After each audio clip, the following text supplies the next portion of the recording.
Hello guys, good afternoon. Uh, Meron kaming broken pipe ngayon dito sa pinagtatrabuhan namin. New HDPE line. Sa joint siya.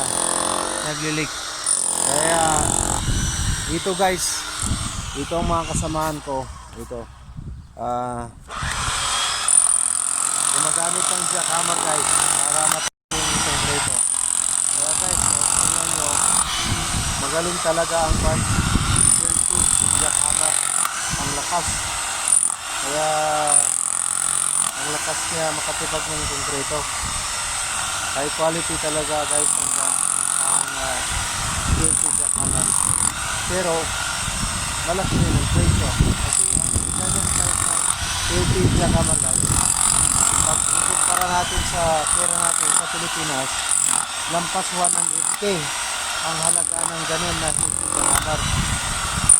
Kaya tingnan nyo guys, lakas guys, ang laki talaga ng pagkinabang para mapadali ang trabaho guys. Kahit yan ang mga kasamahan ko guys, chinichiping nila tapos niyan i-repair na pagkatapos malinis na tanggal lahat ng konkreto na nakapalibot sa pipe, broken pipe. Saka namin i-repair guys. Yan guys,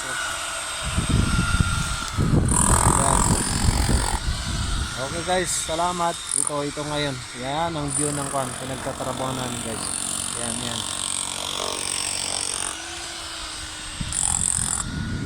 Yan guys. Yan ang view.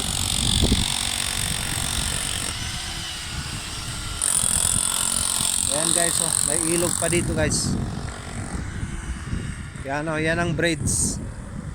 Tapos may ilog pa Yan, artificial ilog yan guys. Yan ay artificial ilog. Daming hito dyan. May mga hito, may mga tilapia. Marami ang hito dito, ang lalaki.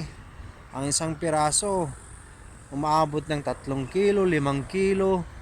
Talagang higanting hito talaga dito guys. Ang tilapia guys, yung normal lang size, medyo malaki din pero hindi katulad ng hito na sobrang lumalaki. Umaabot ng 5 kilo ang isang piraso. Yan guys, yan.